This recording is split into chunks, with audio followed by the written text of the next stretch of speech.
Why are we insisting on the word happiness? Because we're thinking long-term here. We're thinking about a revolution in the way people think about the good life. A revolution in terms of the way people think and pursue life's ultimate currency, happiness. Hello, everyone, and welcome. It is wonderful to see you here. What a way to start the new year. I'm so excited about the conversation that we are going to have. Before I introduce our esteemed guest, I want to share with you a personal story. So my teacher, my mentor in graduate school was Professor Warren Bennis. Warren Bennis is considered by many people to be the person who founded the field of academic leadership or leadership studies in the 20th century. Warren Bennis was not your typical business school professor. In fact, he would have seemed to be much better suited in department of literature or maybe philosophy. So he would write about Shakespeare's approach to leadership. He would, when we visited him, have us listen to classical music.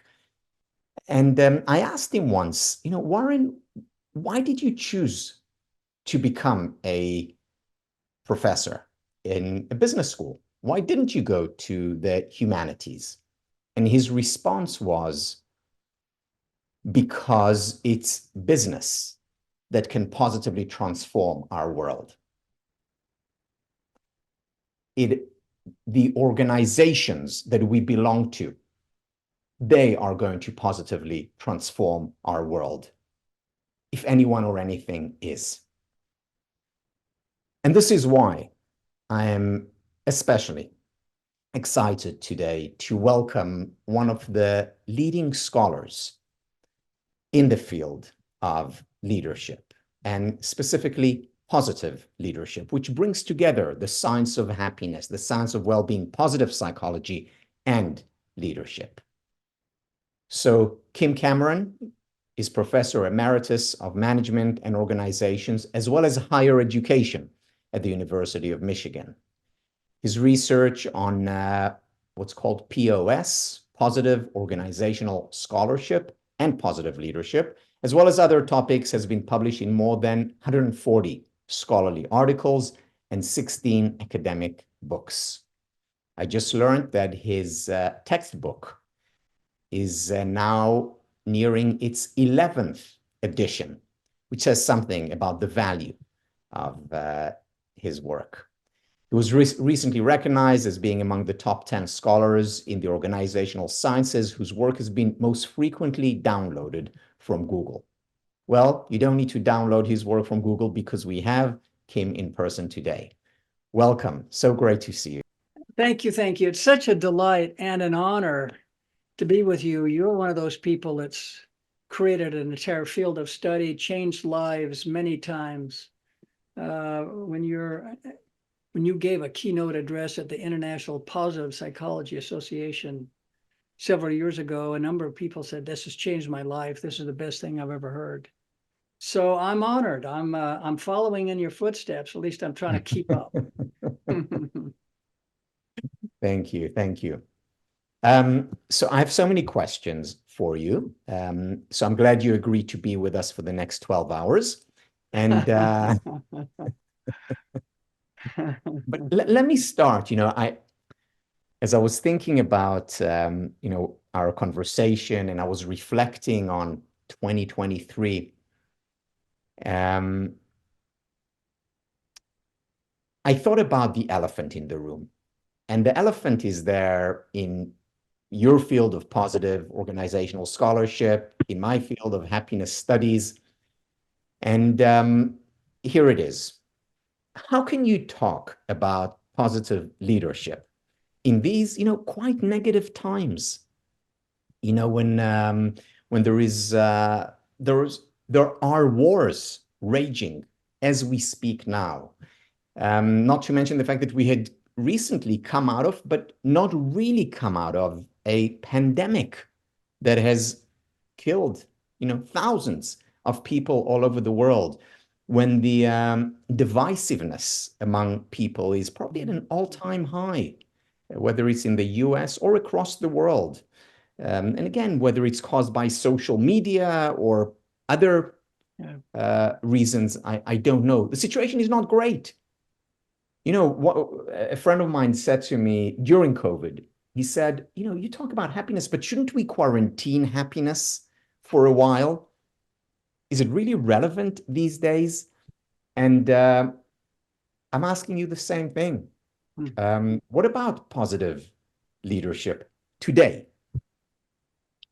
Well, you're the master, and we could hear a half an hour discussion by you on that very topic, and we'd all be better off for it.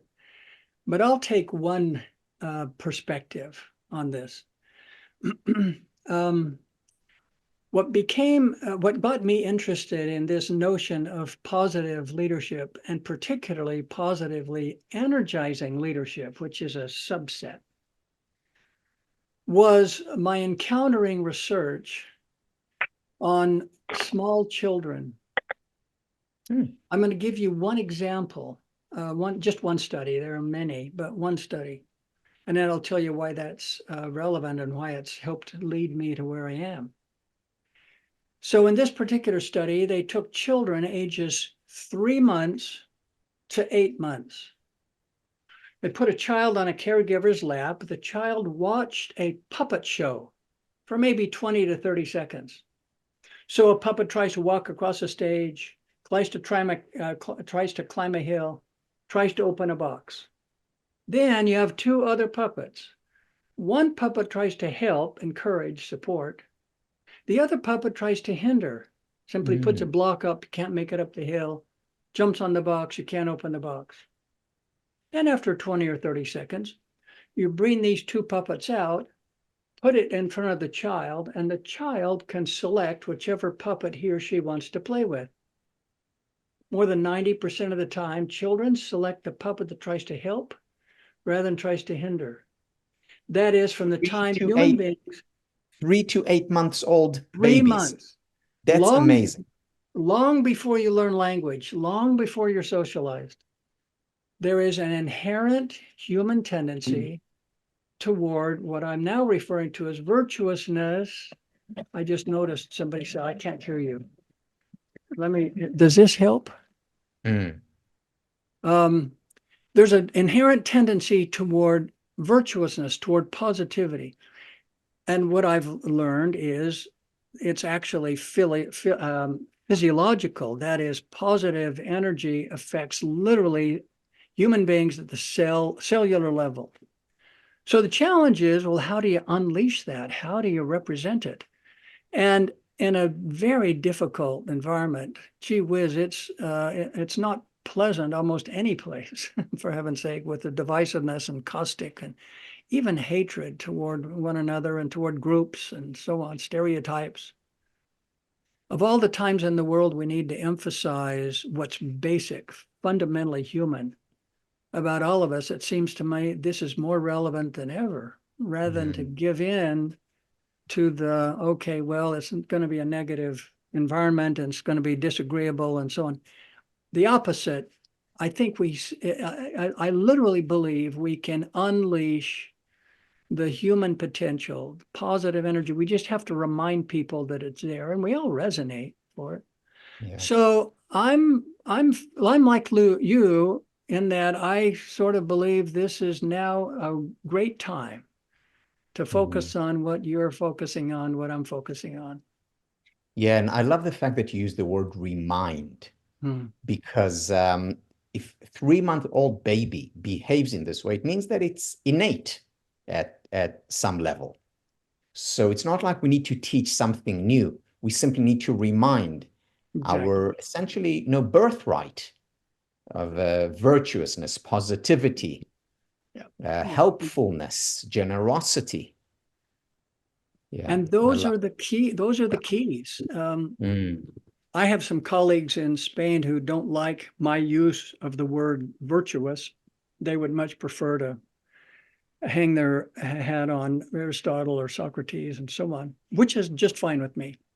mm, But what I've done is in my research, I've just tried to observe what kinds of virtuous behaviors make a difference, actually create outcomes. For example, there are a lot of people that I've encountered, CEOs and companies, military generals, attorneys, NBA, basketball coaches, and so on, who essentially say, look, Cameron, this focus on the positive, this happyology stuff, this, mhm. soupy, syrupy, saccharine sweet baloney is just not relevant for me. In fact, it's toxic because it deflects me from what I'm held accountable for. I mean, I have profitability goals. I've got stock price pressures. I have customer satisfaction issues. I have quality measures. I mean, that's what I'm held accountable for. And you're just telling me to think happy thoughts. Just be nice to people. Just smile. Baloney. That just frankly it makes me angry. Now look, Cameron, if you could show me how any of this makes a difference in what I'm held accountable for, I might pay attention, but Mm. otherwise, hey, look, get off my back. So for the last literally 20 years, that's been a research question that I've been studying. Does this actually matter to people who are held accountable for performance? And the answer unequivocally is yes, absolutely. This redounds to the benefit of organizations and the people that populate them. So Okay. profitability goes up and so on. Please, please. So you say it matters, but tell me more about the it. And maybe as you tell me what that it is, what is specifically, or what do you mean by positive energizing Yes, leadership? yes. So there are lots of kinds of energy. One is, um, well, one preface. Einstein said light is nature's way of simply distributing positive energy. The sun is a source of positive, life giving energy. Every living system has a tendency toward the light, away from the reverse. Put a seed in the ground, it will grow toward the light. Photosynthesis happens only in the presence of light. So every living system has a tendency toward light or positive energy. Okay, well, how do you unleash energy? So one kind of energy is called physical. We call it physical energy, which when I use it, it diminishes. That is, if I run a marathon, I can't do it again. I got to have recovery time. Another kind of energy is called emotional energy. I mean, if I get an intense interaction or even go to a ball game and cheer and scream, Michigan is going to win the national championship. I thought I'd give you a little advance notice. We're going to be very excited in my household. And I'm going to have to have a recovery time.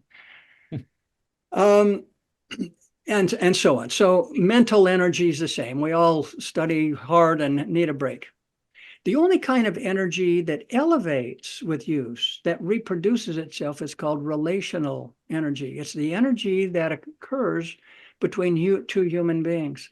I was interested in a book I read just literally this week by a person who is a hospice nurse. And she described a condition where she was caring for a woman who was struggling with life and so on. She said, I walked into a room and immediately, I didn't see her, but I walked into a room and I immediately knew she'd passed away. The energy was different. That is, Wow. there was an energy that I could detect. I was a pretty sensitive woman. I could detect that was no longer there. Well, relational energy is a kind of energy that occurs when you and I interact with each other or anybody else. And it can be positive, uplifting, elevating, Mm, life-giving, or it can be depleting, exhausting, mm, sucks the life right out of me. Well, there are lots of ways, and part of the research findings, suggest ways to exude, foster, enable positive energy in relationships. That is, helping people flourish them in the relationship. So that's what the it is. It meaning positive relational energy, or positively energizing people, are life-giving to others. And sure enough, no surprise, profitability goes up, productivity goes up, quality goes up, and so on. Things that you'd not expect. Is that something that you can learn, that you can actually teach someone to be more positive in the context of relational energy? It really is possible, and that's what you do, and that's what I try to do in teaching. That is, here are some learnable behaviors. In fact, sometimes people say, well, I know energizers, they're just extroverts. They're just energizing like this. And they just take over. They're the first to jump in, the first to, volunteer and so on. Sometimes those people are exhausting, and sometimes they're just dominant rather than energizing. So we've done just correlational studies between measures of positive energy, positively energizing people, and extroverts. And the correlation is essentially zero. It's not exactly zero, but it's very close to zero. Certainly not significant. That is, extroversion and introversion is not what we're measuring at all. It's rather a set of behaviors that anybody or everybody can learn. I mean, I'll just give you one or two examples, and you've already mentioned them. People who tend to express gratitude tend to be more energizing than those who don't.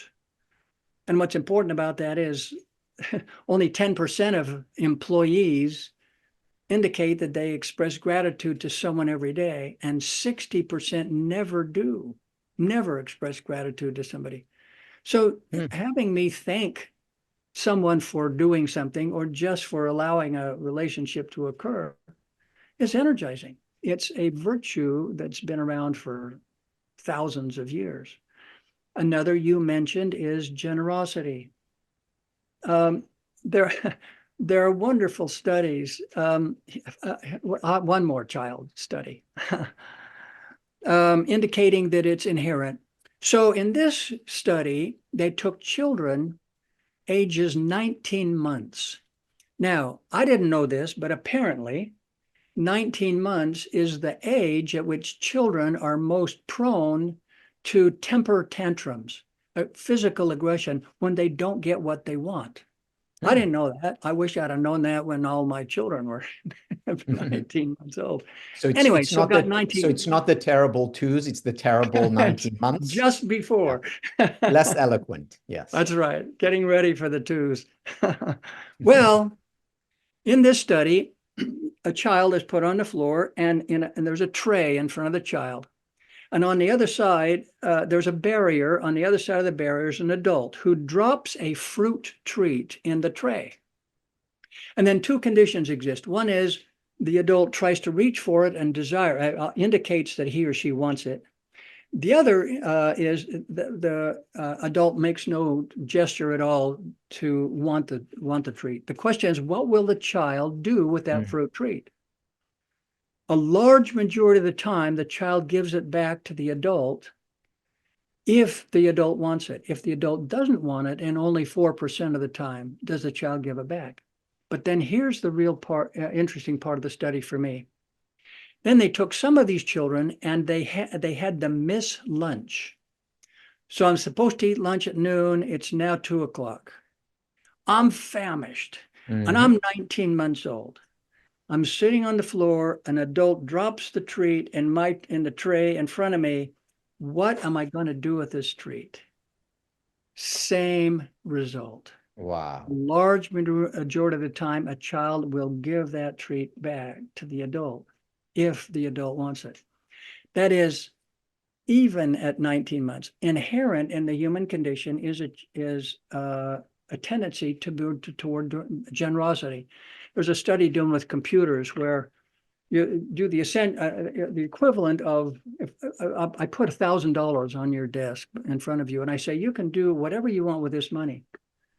If I give you 2.2 seconds or less, and you do this on a computer so you can do it quickly, and on multiple trials over and over again.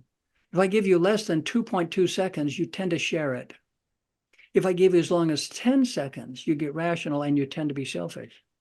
Huh. So all these studies simply say human beings are really delightful to be around. They're virtuous, they're helpful, and so on. So those are some of, they're just two of the sets of behaviors that can be taught, can be learned. One of the most dominant attributes of positively energizing people, leaders in particular, is that they help other people flourish without expecting a return. That is, it's what parents do. I mean, I don't need a reward. I don't need to be recognized for having flourishing, outstanding children. That's an inherent tendency of parents toward helping somebody else get better. Well, we often can have seminars, courses in college, and MBA programs where at the beginning of the semester you can give some kind of a rating, and at the end of the semester do it again. Behavior changes markedly simply by exposing people to what they already know. It's a reminder, as you mentioned. Mm. Yeah, I love that. So we have gratitude, and it reminds me of the work by Teresa Amabile Yes. on the progress principle, where people actually focus on something that they are grateful for. And now you're saying to turn this gratitude from being grateful for things that you got to simply being grateful for another and expressing it Bingo. to the other. The second one is generosity, and of course, we know the benefits of having givers Yes, around us. that's true. So,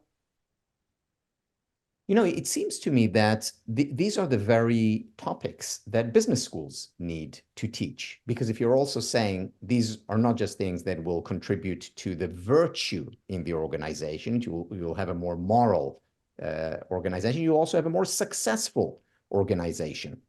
So it seems like a no-brainer. It's a win-win. It's like, they said about the Quakers when they came to America to do good and they ended up doing well. That's So this right. is about, doing good and doing well. Why isn't it more pervasive? Why do we have toxic leadership around us? Why do we have the divisiveness, which is anything but generous? Boy, it's true. And I think there's lots of reasons for this. I disagree with somebody, or I've been put down by somebody. I'm going to make sure I get back at them, and so on. I think Roy Baumeister wrote that wonderful article called Bad is Stronger Than Good, kind of a literature review of the psychology literature, indicating bad is stronger than good emotionally. That is, if I can be having a good day and somebody comes and whacks me on the side of the head or criticizes me or something, it ruins my whole day. That is, emotionally, negative input has far more power than positive input.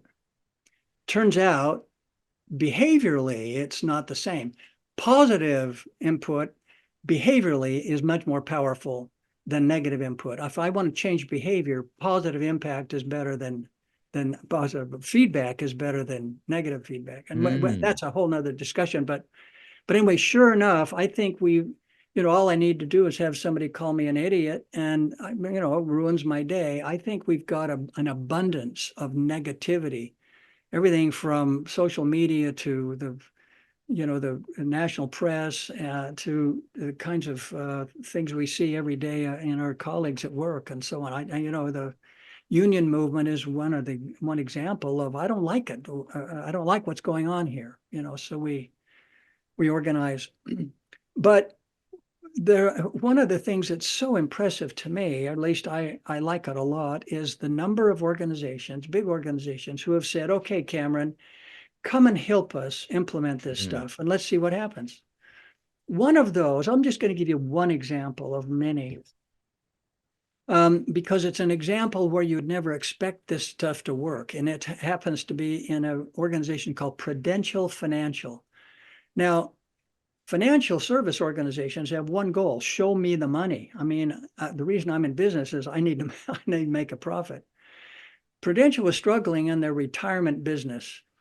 And as it turns out, that's pretty important because most of us have money in a retirement account. I'm not playing the stock market, I'm investing in a retirement account. They were struggling, so they had to merge. And they merged with Cigna Retirement, which was one of those headquartered in New York, one of them in Boston. It was like, they said, it was like merging the Yankees and the Red Sox. I mean, bitter enemies. Well, the CEO of Cigna became the CEO of the merged organization. They call it Prudential Financial. His name was John Kim. John is a graduate of Michigan. He said, okay, Cameron, and Bob Fran is another colleague, come and help us implement this stuff that I've heard about. So over a period of 2 or 3 years, that long, we met with senior executives and heads of these various units within Prudential. And John made the following statement. This is not exact quotation, but it's close. He said, look, when I took over, I just assumed that this positive stuff was just smiles, happyology. What I learned, however, was that it created a significant change. It changed our culture, changed our strategy, changed the way we behave, changed our incentive systems. And he said, what's happened now is we have implemented so many of these practices, I can't control it. It's well beyond what I can change or modify because it's been embedded in the culture. Well, the result of that was in just a year and a half, not only was the merger successful, they had financial results 5 times industry average, 20% growth per year. Wow. Morale rates were off the charts. Voluntary turnover almost at zero, and so on. So in the very outcomes that they desired to have, that it was a major success. And that's one of probably a dozen such organizations, from healthcare to the Army. I've done this with the Army, Marine Corps, NBA basketball teams, and so on. You know, it actually turns out to be a pretty important intervention. Huh. So do you mind getting a little bit more specific? You know, you said, or John Sure. said, that implemented so many of these practices. Um, what were they? So Yeah. I know you increase gratitude, you increase generosity, but what are the actual concrete practices? What would a consulting session Yes. actually look like, sound like? So I'll give you one or two Please. examples. One of the practices, doesn't really matter what it's called, we call it a personal management interview process. It's a process where a manager or a leader, a supervisor, meets at least monthly, one-on-one, with his or her direct reports. Those meetings are preceded by a one-time, face-to-face, one time only, meeting between the manager and each of his reports. And we call that a role negotiation session, where the purpose of that session is to become very, very clear about things that are normally assumed or not discussed, but crucial. For example, who succeeds around here and why? How do I become an outstanding contributor? Mm, Um, what are the what are the things for which I'm accountable? I have to keep data for. Who sees this data? Who do I need to make sure I report to, and how often? What can I expect with regard to the rewards? Not only financial rewards, but social rewards and knowledge and extent to which I can improve my capabilities and skills. And can I move up? Is there any way I can, how can I become better in my performance here? And so on. I'm creating psychological safety, among other things, in this meeting. Then I meet on on a monthly basis at least. And it's a twofold. One is it's a role negotiation session. I mean, it's not a role negotiation. It's an accountability meeting. What did we decide to do as a result of our last meeting, and how are we doing? It's an opportunity to provide that 5-to-1 positive to negative feedback. I'm giving you lots of developmental experiences and feedback, as well as correction, developmental correction. I'm giving you an opportunity to identify what it is you want to do that you haven't done yet. I'm giving you an opportunity to identify what kind of resources you need. Nobody fails because they can't get what they need to succeed. I want to handle interpersonal issues long before they become explosions, and so on. Mm-hmm. Now, the reason I mention that is that has turned, there's a lot of empirical research we've done. That single practice, as it turns out, can account for a whole lot of improved relationships, improved performance, and so on. That's one of the things we do. Another has to do with the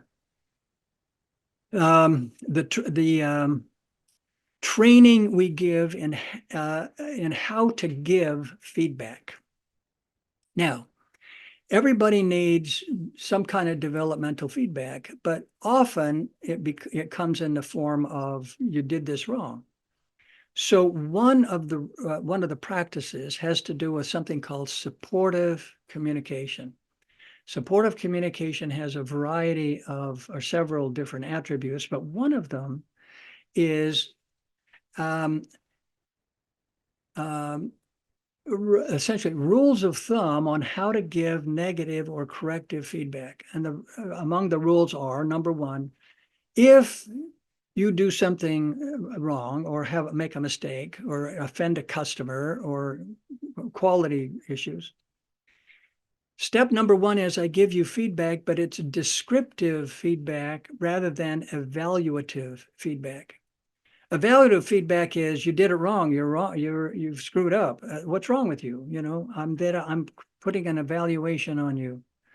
Description is here's what I just observed. Here's the event that just occurred. That's step one. Not judgmental at all. Step number two, here's the consequence, or here's what I feel about it. That is, I just noticed you interrupt people in our meeting. The consequence is people stop participating, or I'm making this up, you know. That is, here's what I observed, here's the consequence, or it really was troublesome to me, made me upset in the room. Step number three, here is a suggested alternative that's more acceptable. That is, here's what I just observed. Here's the consequence. Here's a better alternative or a more acceptable alternative. So what we do is we talk about the alternative rather than whether or not I'm a valuable person or whether or not somehow I'm, you know, not worth re-upping or rehiring or something. So that's one of 8 different steps. And here's how we train people to help other people flourish. That's the whole point. I'm going to help you get better, you know. So that's another one. Let me go on. You see, this is a great time, Tal, to have you say, and let me tell you about the curriculum we have in my master's program, because that's what you do. Yeah, you know, it's interesting. As you're talking, I'm thinking, you know, about work that we discuss. You know, whether it's on Feed Forward by Avi Kluger, who takes the idea of appreciative inquiry and applies it to the feedback process, and you know, he calls it Feed Forward, or the work of Marshall Goldsmith in the context of coaching and Feed Forward. And it is so very important, and can change, as you mentioned, whether it's the psychological safety within the organization or the general mood.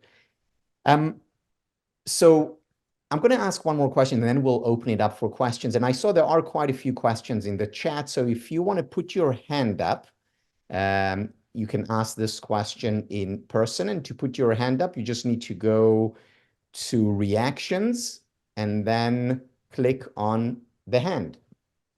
And we will call on you. So just one final question, Kim. So what you're talking about is very different from what, historically many self-help books and gurus have spoken about, which is positive thinking. And one of the things that distinguishes your work, of course, is the research that you draw on and that you do. Now, for research, you need measurement. How do you measure the positive energy? Yeah, good question. It seems a little, because it seems, it's easy to measure height. It's easy to measure the concrete, but this is something that is more difficult to grasp. It is. It's a wonderful question. And there are at least three ways, probably many more, to measure energy.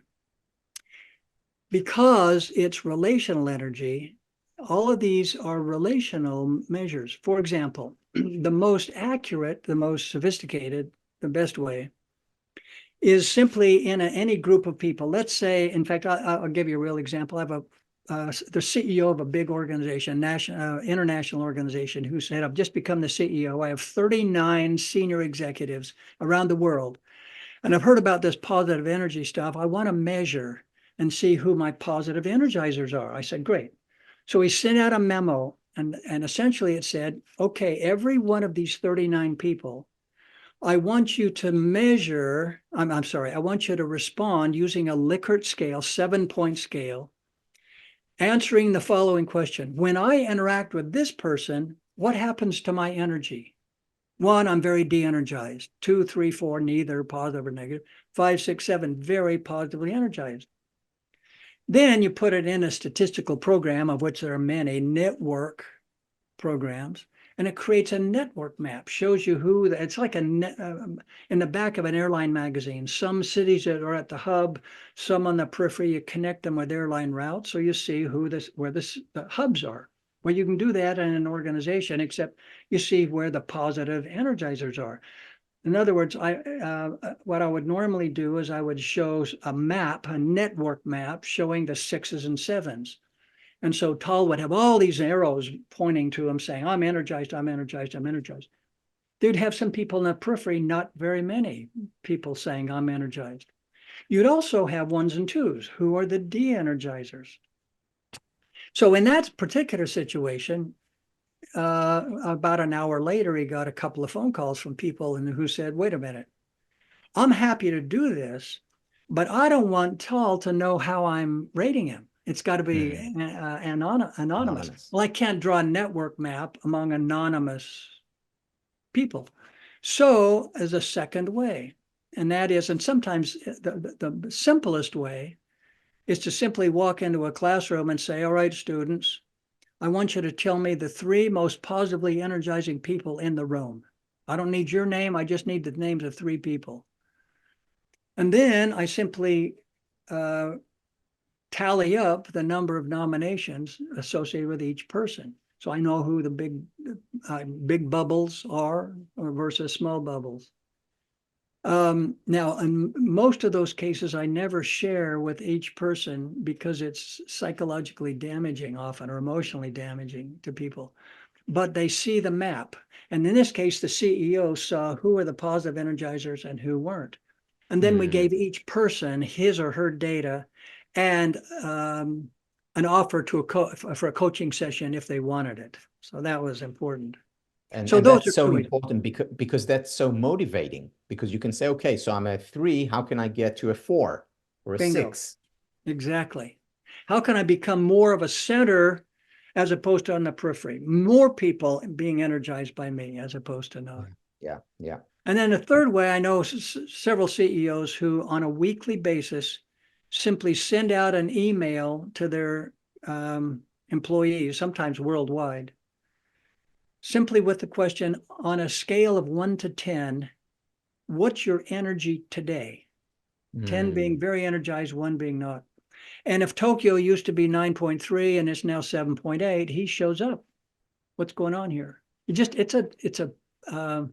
a tally, a pulse survey, as it were.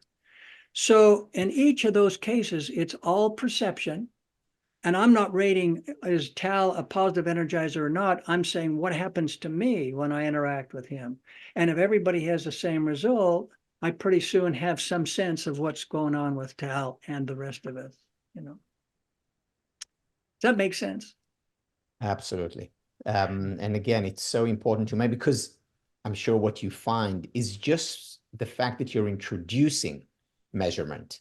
That in and of itself is an intervention. Bingo. Bingo. Kim, I have many more questions on my list, but there are some eager hands up. So we're going to turn to them now. And we'll begin with Antonio. Terrific. Thank you, Tal, and my best wishes for a happy new year to every one of you. I have a simple question, but before, please let me just express my gratitude to Tal for having organized this webinar with an amazing topic, and also for having invited Professor Cameron from University of Michigan. I was lucky to be 1988 an international exchange student in Ann Arbor at the Graduate Business School. So when I just read the name, it elicited me some beautiful positive emotions. So thank you for it. and go blue in any case. Thank you. So my simple question is, this concept of positive energizing leader is very fascinating, but which are the core characteristics that set him apart from the so-called value-based leaders like authentic, ethical, and servant leadership? Are there some specific core characteristics that make the positive energizing leader apart from those? Thank you. That's a wonderful question. Let me preface all these questions by saying this whole field of study is probably 15 years old at best.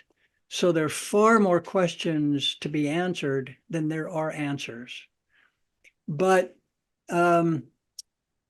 all of these qualifiers on leadership, servant leadership, positive leadership, I'm now blanking out this long list of kinds of leadership, I suspect have common elements among them. The energy notion, I think, is unlocked by some of the attributes, for example, of servant leadership, which is help other people flourish and be a resource to folks. I think that those kinds of things are, in fact, energizing. The thing that we've discovered in my work is that there literally is a physiological difference that can be measured. And it literally is measured at the cellular level when you're exposed to positive energy. Not necessarily the same as, I have somebody who's a helper or an assistant or a servant leader to help me.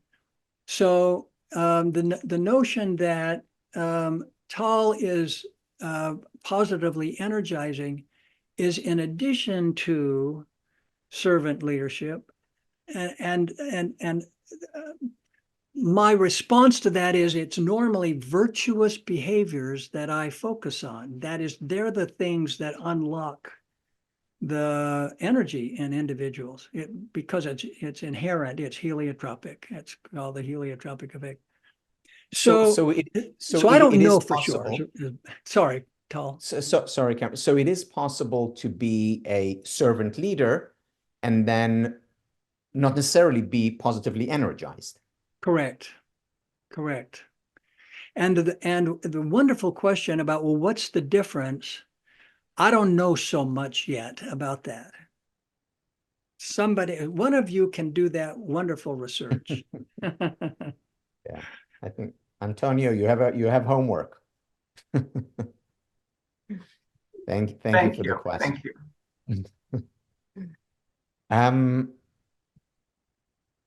Miguel.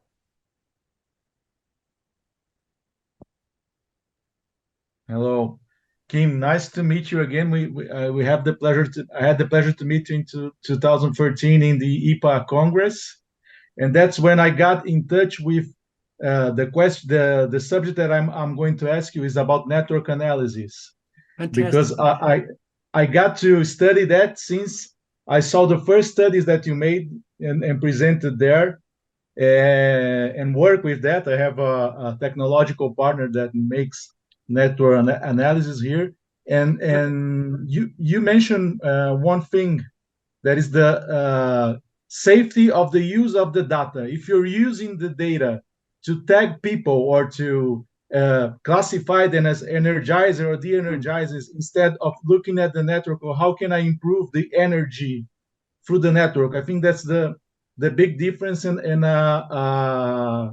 an attention that you have to make and take care of the use of the data as to improve collaboration and to improve the network, and not to be judgmental with the score that people had in the network. So I how do you approach that? Have you had the opportunity to map a large networks with a huge amount of people? Because those interventions that we were mentioning are really tailor-made, one-to-one. I have to teach people, but how do I get to have a systemic view of positive energizing organization instead also? That's fantastic, Miguel. We need to have you share a lot more about that, because I so strongly agree. Measuring the network and then just giving people data, sometimes it creates more harm than good. That is, oh my gosh, I'm not an energizer, I thought I was. Or even in a classroom where I show sometimes, here's the energy network in our classroom. I would never show it, because there are several people say, I'm sure that I was one of those big bubbles. And then it turns out they didn't even show up, those kinds of things. So it becomes really an unfortunate experience as opposed to a growth producing experience. So having them be aware of energy, having them be aware of the kind of behaviors that energizers display is probably much more important than knowing where I sit on that network. Mm-hmm. I'm really impressed that you're doing that. That's fantastic, Miguel. Thank you. Pleasure being Thank with you, and also Thank with you, Tal. Thank you, Thank Miguel. you. Astrid, the floor is yours. Thank you so much, Kim. It is so wonderful to have you here. We reached out on behalf of the Happiness Studies Academy, and we're so grateful that you are making time for us. So thank you very, very much. Thank you. Thank you for preparing me, for helping. I mean, you did lots and lots of preparation and helped me a lot. Thank you. My pleasure. And I actually do have a question, because the first time I came across your research was in the article in the Harvard Business Review about how positive relational energy is the secret ingredient that makes you 4 times more effective as a leader. So I'd love to hear a little more about that. Just to give you some background, I train leaders in arts organizations. And when I read that article, I mentioned this, and everyone wanted to know, great, so how do I develop this positive relational energy? So I'd love to hear a little bit more about that. Thank you. It's a wonderful question, Astrid, and thank you for answering it. One of the major findings, I'm going to repeat what you've just said a little bit. Some of the major findings we've discovered is positively energizing people, leaders, are higher performers than the norm. That is no surprise. If you're a positively energizing leader and you positively energize people around you, your performance go up. And it's easy to explain why people tend to be attracted to positive energizing. It's heliotropic. I mean, I'm attracted to positive energizers. Information sharing will be more frequent and more rich, and so on. That's one. Second is, if you're a positive energizer and I can just get around you, my performance goes up.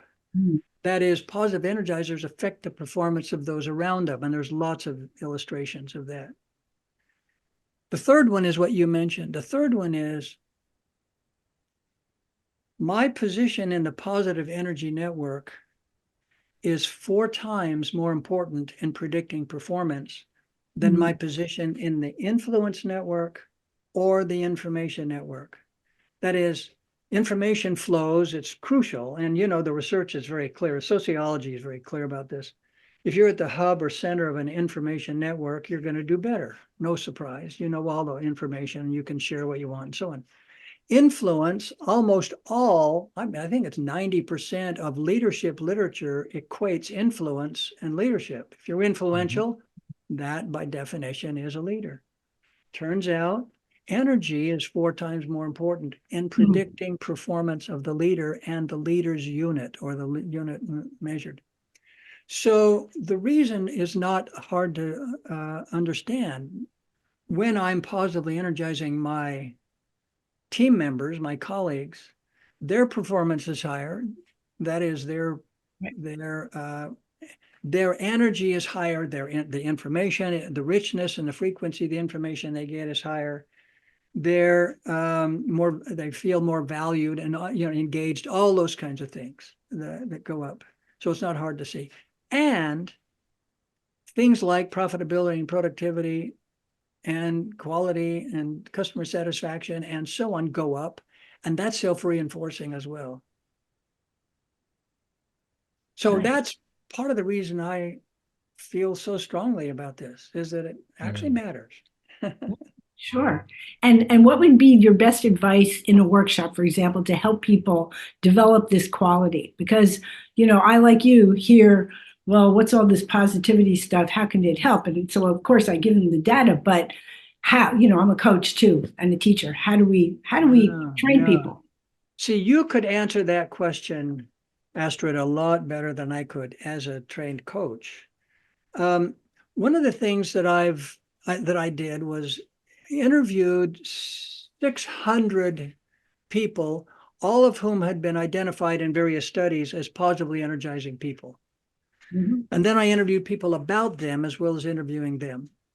And I just made a list. What are the attributes? What are the behaviors they display that make them rated as positively energizing people? There were a few that were mentioned more than others, but let me just recite a few of these. I mentioned helping other people flourish. They tend to be problem solvers rather than problem creators. They walk in with solutions more than they walk in with problems. They clarify meaningfulness or purpose. That is, isn't there something more important than just the paycheck, or the fact even that we're just producing this outcome? What else is more important than that? And how do I foster, how do I enable it? They tend to instill confidence and self-efficacy in others. That is, they help other people feel competent. It's what great coaches do in athletics. They help people feel like I'm better than I thought I was. And similarly, they motivate people to exceed performance. So it's not selfishness, and it's not just servant leadership. It's, I'm going to help you get a lot better than you thought you were. And, they tend to be personal. They know people's families, and they know something other than just the title. They're really good at listening empathetically and of giving supportive developmental feedback so people get better. And maybe, and just one other, they tend to attract and utilize other positive energizers. Rather than being competitive. One of the most effective interventions that I've made in organizations, not me, but we've made in organizations, is to ask CEOs or senior executives to identify positive energizers in their organization.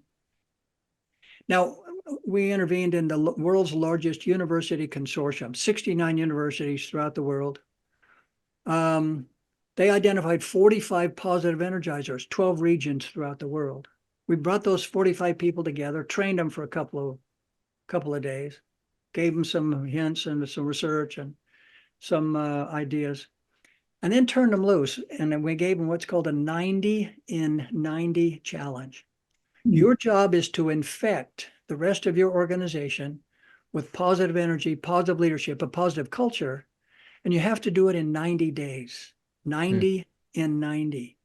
First thing is, what does infect mean? We said it means that people can teach, explain, describe what this means, what positive culture is, what positive energy is, and so on. And they've attempted a 1% improvement themselves. All right, we're talking about 135,000 staff members. In Wow. 90 days, 96% of those people had been infected. And 116,000 hours of training led by the positive energizers. We couldn't script what they did. It was much more creative, much more broad, much more inspiring that they were just taking it. So in other words, we unleashed the potential of these positive energizers. It just was a revolution. We've done that multiple times. Wow. That probably doesn't answer as directly as I should answer, but you're better than I am. Oh, no, but this is so inspiring. Thank you so much. And let me let other people ask their questions. Thank you. Really appreciate it. Thank you. Thank you, Astrid, for your question and for making this experience come to life. And, I often say, Kim, to our students at the Happiness Studies Academy, that the most important thing about the Happiness Studies Academy is not the it's not the academic stuff, the course. Yeah, the course is great because we draw on your work and Seligman's work and Lubomirski's work and Aristotle and Helen Keller. I mean, what could be bad with that? But the most important thing is the community that's created. And as I'm listening to you, and now as I see, as I was listening to Astrid, what makes this community so special is that we have positively energizing leaders as part of the DNA of this community. Now, well, if you take that's these, a great compliment to you, Tal. It really is. You're making such a difference, and you're such a good example. If you weren't such a good example, it's not going to work. Thank you. I just don't get in the way. And you mentioned a few of the characteristics, and I wrote some of them down. So happy people, they help people feel competent. They motivate people to exceed expectations. They're personal. They listen. Now, all of these things, imagine if a leader, when she wakes up in the morning, just goes over a list and says, okay, so these are the things that positively energizing leaders do. I'm going to remember them. And then she goes about her day. And as you say, bring 1% more positivity. What a difference that can make. That in and of itself is an intervention. Bingo.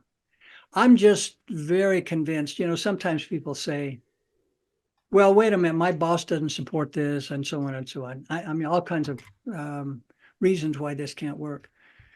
Turns out 1% is sort of a magic number for me. If people can just pick 1%, 1% improvement, stick with it for a couple of weeks, it'll be different. If you get in an airplane, you go around the world and you're off 1 degree. You end up 600 miles off course by the time you land. I mean, in a very different place. So pick 1%, stick with it. It's going to make a big difference. Yeah, huge. It is a huge. There was one I just noticed in the chat box. Yeah, but how about fake, disingenuous? That's toxic positivity. I'd been married about a year. Now I've been married a long time, 50 years.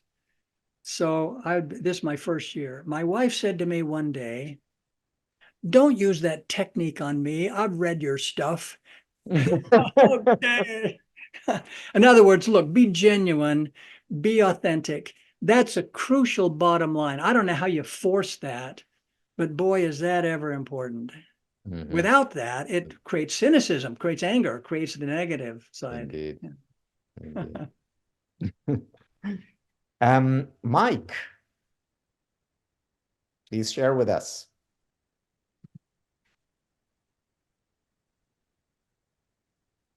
Mike, you're still on mute. muted. You're still muted.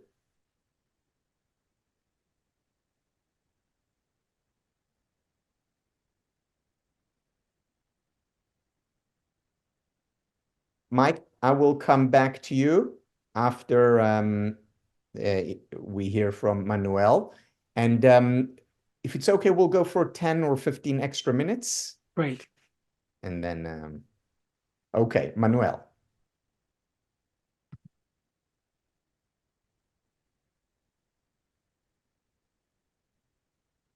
Okay. Manuel, can you unmute yourself, please? The question is, can I create artificial well-being in the university or technology? Yes or no? Thank you, Manuel. My answer is, if you're, I don't know if you're in Mexico or in Spain, but you have a wonderful example in Monterrey, Mexico, of a university who's taken all of this very seriously, embedded it in the practices, in the culture, in the leadership, in the curriculum, and it's called Tech Milenio University. It's actually a spinoff from Monterey Tech. They have embedded in that curriculum positive practices and positive leadership more than any other university I know of. Tal can talk a lot about this and probably does in his program. Every student, every staff member, and every faculty has to take a course on positive psychology for a semester and another course on positive organizations. The menu in the cafeteria has changed. The names of the rooms have changed. It's no longer room 104, it's now the innovation room or something. I mean, they've done wonderful things. They've created alumni programs, curriculum changes, and so on. Lots and lots of changes. They have every student in their first year creates a purpose in life statement. They revise it in their second year. In their fourth year, they spend 6 months, 480 hours in essentially an internship, paid internship. Part of the goal is to help fulfill their purpose in life, and so on. I mean, it is an amazing place where they've simply taken this seriously and created an entire university based on these principles. And boy, they're doing well. They went from 3,000 student enrollment in 2010 to 65,000 students in 2022. So, and if you had invested money in Tech Milenio, you'd have a return on your money at approximately 20%. Mm-hmm. So it's a really good example. Tal knows a lot about that. He was one of the people who helped create that outcome. So anyway, the answer is absolutely universities are ripe. Yes. For as places, conditions where all this should flourish. Very much so. And, once you have one case that is successful, the question is no longer, is it possible, but rather, how is it possible? And as you point out, I think universities, academic institutions can learn a lot from what Tech Milenio has done over the past 10 and some years. Hugo, and then Mike, I remember. Yes. Hi, thank you very much. It's a great pleasure to speak here. And thank you, Tal and Kim, for sharing all this with us. As a graduate from HSA, I can subscribe 100% what Tal mentioned about the community. I know the knowledge. This is a value added that we have. And it's incredible to meet each week with Tal and with incredible speakers as you, Kim. Terrific. So I have two small questions. First one is you start talking about positive, energizing people and how they impact organizations and how they move, trying to expand if energizing power, let's say, among the organization. So they can meet, I guess, neutral people in terms of energy and negative people in terms of energy. So at the end of the day, the question is, in your experience, what's the best way for them to be recharged? Because after that high work of being, expanding its positive energy, it can be depleted, exhausted at the end of the game. You clearly describe their behavior, but I would like to know, because I was thinking about different techniques, but taking advantage of your deep experience in the matter, what will be the best practices in order to be recharged, which is the faster recharger they can have? That's the first question. That's a great question, Hugo. And my answer is not profound at all, but I know organizations that do this.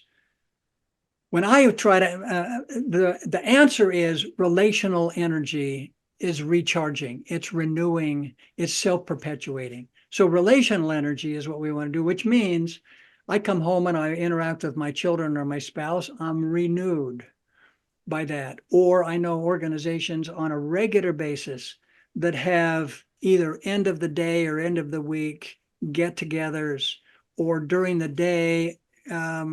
We even at my university, we've had noontime sort of refreshment, meaning uplifting events initiated by some of the secretaries. That is, they weren't faculty, they weren't administrators, or people who said, we need to get together, and there were a variety of kinds of activities. The whole point is relational energy is elevated, it's renewed by interaction. So I was reading, I can't remember now even the source of this, organizations that on a regular basis, they simply build in interaction, friendships, groups to try to uplift positive energy. That's not profound. Thank you very much. Please. No, and the second, to make it short, is you describe the behaviors, and one that catch my attention is that positive, energizing people in an organization don't compete among others, that mostly that they cooperate with others. So, for example, thinking on the great example you gave about that organization in that process that put together all the positive, energizing people, my assumption, or I want to confirm with you, that's the question, if when you put together, let's say, two positive, energizing people, the result you get, I think, is more than the addition of these two, that there should be some exponential effect, something like that. Is that correct? Perfect example, absolutely. I mean, you always become more than you could have been when you have a positively energizing partner. Your spouse is often that, but other people at work, gee whiz, the outcome is just so much better. Wonderful summary, Hugo. Good. Thank you very much. Thank you very much. Thank you very much. Thank you, Hugo. Mike, we're back to you. Thank you. Lovely meeting you all. It's been a pleasure. I found my family. That's how I feel it. I just came to know about you guys, Kim, and your movement and happiness studies. I'm originally I'm Persian. I've been living in New Zealand for over 30 years. My journey towards happiness comes the quest that how close that we can be to that source. So we can more energize all the time, spiritually inside, and then bringing mind into it. So after 40 years of hundreds of hours of out of body meditation, physical practices, I come to a conclusion and I achieved it. The first thing that I call it purity vision. The first thing I did, I registered happiness in New Zealand as a trademark. We in New Zealand, we own it. We own happiness in New Zealand. New Zealand is the best country in the world to be an example of happier people. It's because I call it pure New Zealand. So then I secure a domain, ohmyhappiness.com. For many, many years ago. So I said, okay, now I'm going to be a person who, rather than help, guide people to find how they can become a source rather than spending the whole lifetime to grow their light and darkness always as a fight or argument or whatever we call it. So I merged my positively energy and I'm with my merge my negative energy together. Once they merged, they brought perfection to me. My question is, how is the chance that I can get this to you guys into your academy, please? Well, New Zealand is fortunate to have you, Mike. It sounds like you're well down the road in making a big difference. And it seems to me that having you A, continue, and B, maybe write up some of your rules of thumb, things that you're doing that would be able to be distributed beyond just your own personal interaction would be great. Yes. Would be great. Fantastic. Thank you. Thank you. That was. Thank you, Mike. The wonderful thing about our interconnected world is that we can reach anyone anywhere. The connectedness, it's no longer just the privilege of the big media outlets. We can all do it. One last final question. Unfortunately, I see we have more hands up, and we really could go on for 12 hours. I don't think that would be too much. But Karen, if you can unmute yourself, please, and then we'll wrap up. I hope it's the right Karen. I think I saw a few Karens. That's all you.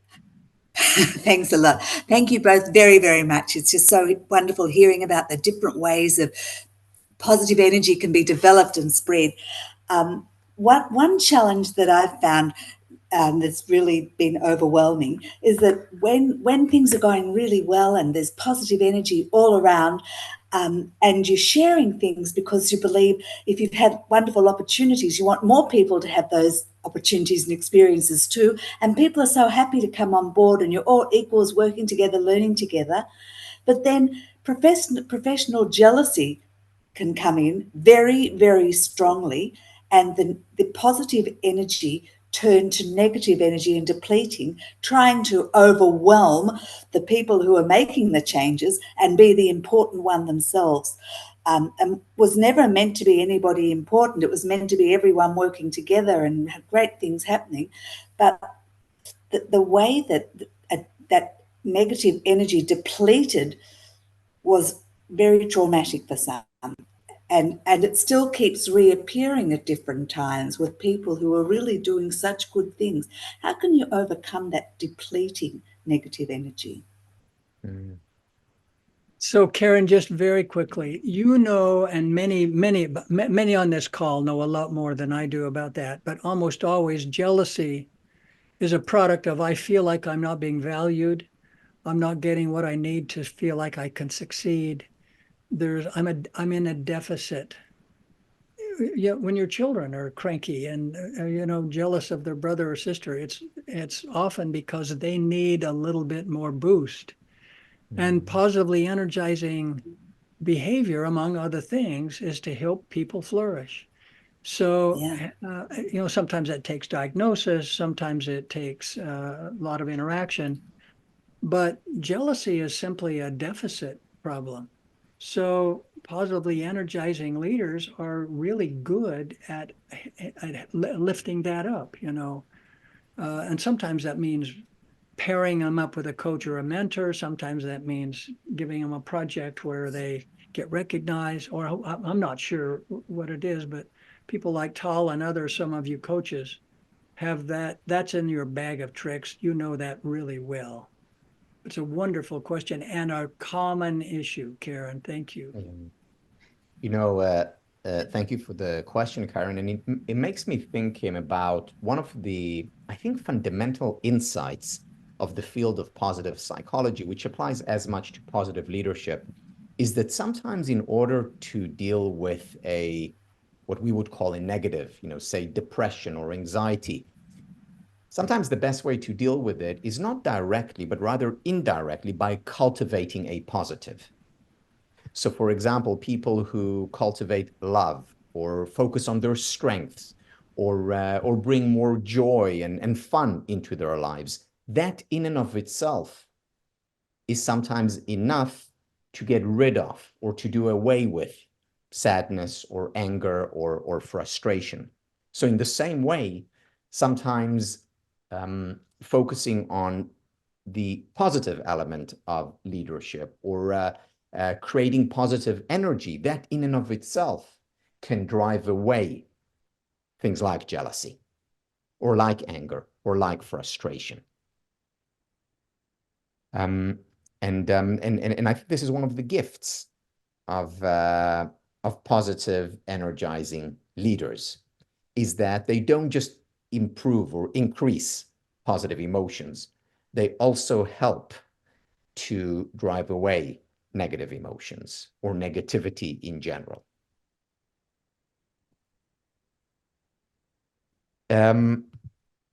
We are out of time, and there have been many, many very patient people, and I'm sorry for those of you who have your hands up that we're not getting to you. But I would just like to end by thanking you, and by thanking you specifically, to paraphrase Gandhi, for being the change that you want to see in the world. Thank you for your work. Thank you for who you are. Thank you for being a teacher and a mentor to me and so many others. Thank you, Tal. This has been such a pleasure and a privilege for me. Thank you all, and take good care Thank you. of yourselves and others. Happy Bye-bye, New Year. everyone. Y estoy sumamente entusiasmada y agradecida por ser parte del HSA Happiness Studies Academy. We are around the world with different time zones, with different language cultures. We are people from 70 countries all over the world. Y realmente es un regalo que yo me he hecho para crescer cada vez más como persona. Então, como nós cuidamos das dimensões espirituais, físicas, intelectuais, relacionais e emocionais em nossas vidas. This experience really gave me tools that I could teach other people with that are just across the board, whether it's your business, whether it's your relationships, whether it's your life, whether it's your health. הקורס מתאים להורים, למאמנים, לפסיכולוגים, לאנשי חינוך, למנהלים ובעצם לכל מי שרוצה להעלות את הרווחה הנפשית והפיזית על ידי ידע תיאורטי וכלים פרקטיים. Entonces, pues se trata de esparcir felicidad justo en momentos como estos que históricamente es altamente necesario. Y si lo estás dudando, no lo dudes, te lo recomiendo ampliamente, no te vas a arrepentir. 非常希望你们也能参加这个幸福学院，因为我在这收获很大。So we can work together to make a happiness tribe. Why? So that we can work together to make the world a happier place. Únete y sé parte de nuestra familia para ser más felices. Happiness Studies Academy. Te necesitamos. Ven.